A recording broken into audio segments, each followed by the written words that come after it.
I knew when we got that amazing news yesterday that Michael Keaton is in talks to return as Batman. Something bad was headed our way to balance the force out.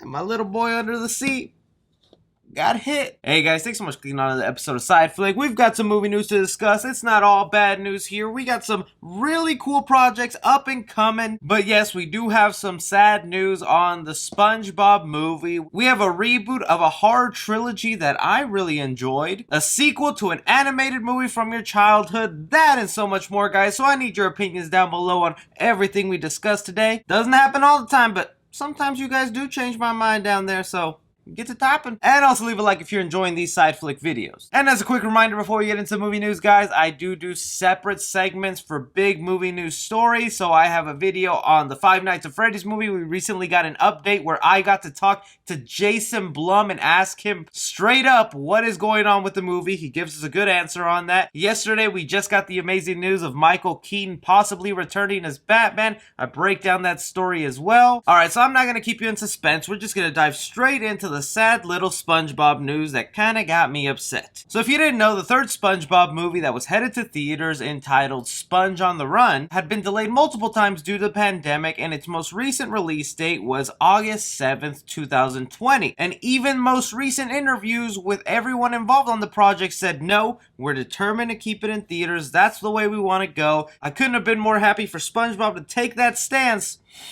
until we got this news. They have now confirmed that not only is SpongeBob delayed, so we're not getting this movie in 2020, it'll also no longer go to theaters. This is exactly what they had to say. We are thrilled to have the SpongeBob movie, Sponge on the Run, a premier first-run movie from one of Viacom CBS big budget brands, join CBS All Access, expanding slate of franchise content from across Viacom CBS. This launch will be perfectly timed with our continued expansion and planned rebranding of service in early 2021 as we welcome SpongeBob and the gang from Bikini Bottom to serve the biggest way possible. And this is always sad news to me, a guy who really loves the movie theater experience. Heck, the first day movie theaters were open here in Texas, I made a whole vlog about it. Go check out that video if you haven't and find out how much different movie theaters look like post the pandemic. I'll post that in the description. And I was really looking forward to the beautiful animation that this movie provided to us from the trailers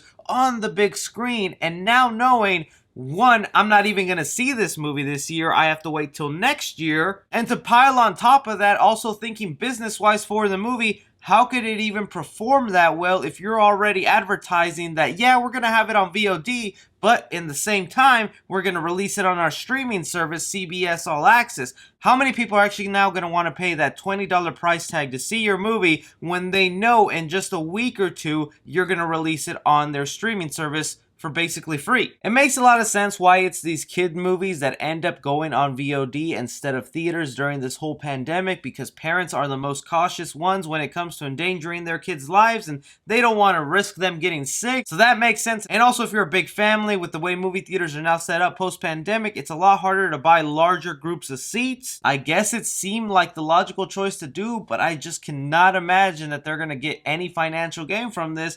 And my boy SpongeBob's gonna be hurting, and who knows if we'll ever be getting another movie. To pile on top of that, I had to find out this news on the day I'm gonna buy and play my childhood favorite SpongeBob game, SpongeBob Rehydrated, on the Switch. Life just ain't fair, man. What do you guys think about SpongeBob on the Run skipping movie theaters release, ending up straight on VOD? Do you guys think this is financially feasible, or do you think this is a misstep? I guess since we're already on the subject of childhood nostalgia, let's just jump into the next thing here. We got confirmation this morning that Netflix is working on a sequel to the movie Chicken Run. And I don't know about you, but Chicken Run was one of my childhood favorites growing up. They played it all the time on TV. I had the VHS tape, so I popped it in every now and then. And this movie was a lot of fun. If you haven't seen the film, basically it's shot in that claymation stop motion style. And the story is about these chickens who are being prepared to be turned into chicken pot pies. And in order to save their lives, they plan an escape out of their chicken farm. It's a really great, funny movie filled with lots of adult jokes if you go back and watch this thing now. Well, we have here Variety reporting that Netflix is gonna be the one to give us this sequel to Chicken Run almost 20 years later. This is exactly some things they had to say on the project. We've discussed it so many times over the years and come up with various ideas, but never quite found one we loved enough. But it was always in the back of our mind. We've got the perfect story, and the relationship with Netflix is kind of perfect as well because they celebrate the filmmakers and are so filmmaker friendly. I feel now we can make the Chicken Run sequel we want to, the one we really care about. The plot they have right now for this Chicken Run movie goes as Netflix's Chicken Run sequel will turn on Ginger, now living in a human-free chicken paradise. There, Ginger and Rocky hatch an egg together and daughter Molly is born. The girl grows up quickly, as chickens do, and Molly begins to outgrow the island. At the same time, rumors start to float of a new and terrible threat on the mainland, forcing Ginger to rally her troops and put their own hard-won freedom at risk for the good of all chicken kind. That kind of seems expected. If you came to me and said, hey, let's make a Chicken Run sequel, what'd you make it about? The kids of the couple in the Chicken Run movie. And there you go. That's exactly what it'll be about. It's really great also that it'll be coming on Netflix. Like they say there, Netflix is very friendly with their filmmakers and let them do whatever they want. So it'll be kind of interesting to see if this will be super kid friendly, if they'll add in some of those mature themes like the last movie had. I'm really looking forward to this new Chicken Run movie, but I want to hear from you guys. Do you have nostalgia to see a sequel to this on Netflix basically for free? Or is it way too late for you to see another movie about this? Jumping into some horror movie news here. If you're a fan of horror anthology movies, well, I have some good news for you because the horror anthology entitled VHS, which spawned 3 movies, is getting a reboot. According to the Hollywood Reporter that has the exclusive on this, VHS, the horror franchise, gets a reboot with VHS 94. Man, that was 1 year away from being my birthday.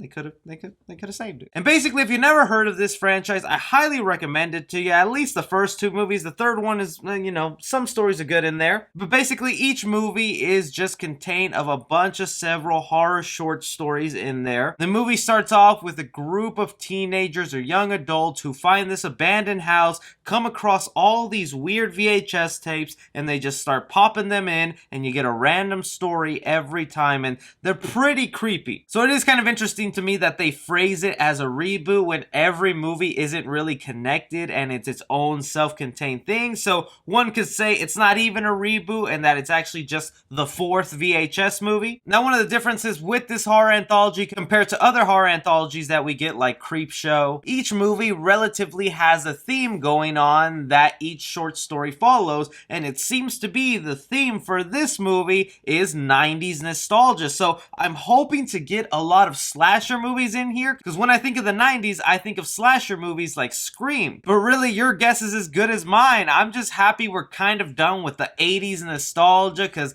we were getting overload on that end, and now it's time for the 90s, where the big boys are, to shine. Another thing also worth noting about this up-and-coming VHS movie, it's also being done by Spyglass, and Spyglass is really pushing forward their horror side, which I love when studios give horror a little light, because Spyglass right now is working on Scream 5, the new Scream movie. They have the Hellraiser reboot coming out, and now they have this VHS movie, so yo, Spyglass is one to look out for. Sticking to the horror movie news here, some of you might know of the horror series titled The Collector. And if you have not, I highly recommend this series to you. Some of you guys might have seen me do a video on this before. There are 2 movies so far, and there is a 3rd movie up and coming. It basically deals with this guy who essentially is Jigsaw. He likes to build all these crazy traps and get people stuck in situations, mainly because he likes collecting people. We have the 3rd film that is up and coming that is highly anticipated. I know I'm really looking forward to it, entitled The Collected,